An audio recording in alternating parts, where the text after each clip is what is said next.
for deregulation of telecommunication sector. Sometimes these are all the pleasant memories we have to remember. At that time, there are two public sector companies.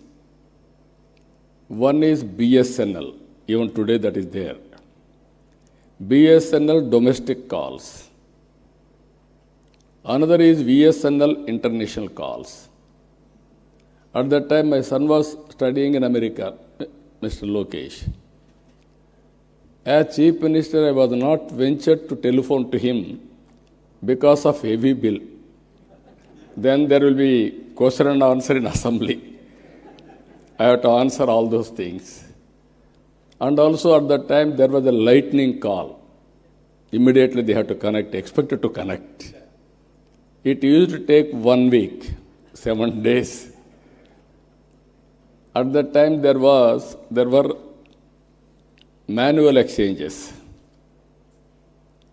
That operator is supreme. He wanted to give lightning call, he can give. Otherwise, he will avoid. That were the days. I studied all over the world. Countries are moving very fast, contributing cell phones, everything. Then I used to talk all these things. Then when I spoke about cell phone, everybody heckled me, political opposition. Cell phone can give food or shelter or water, what you are talking, why you are doing all these things, who wants this, like that. Today, after 25 years, wife can live without husband. Husband can live without wife. Both cannot live without cell phone.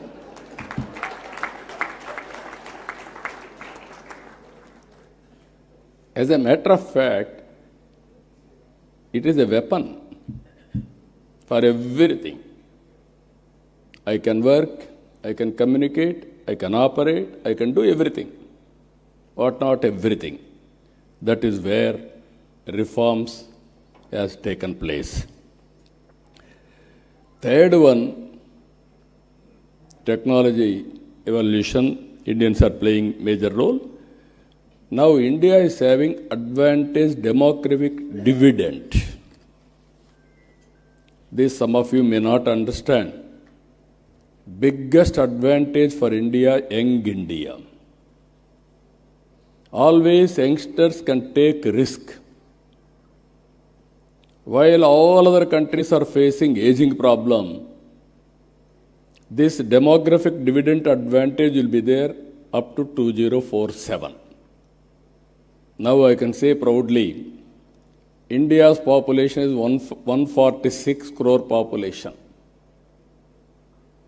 China's population is 130 crore now. India will increase up to 170, 165. China population will be 100 crores. It is decreasing now. So, Indians can service the Indian community 80%. 20% can service global community now. Both corporate and public governance. That is the power of India. That is the power of population in India by using technology. Nobody can beat India in development. So these are all three advantages. Now, as our friends have rightly mentioned,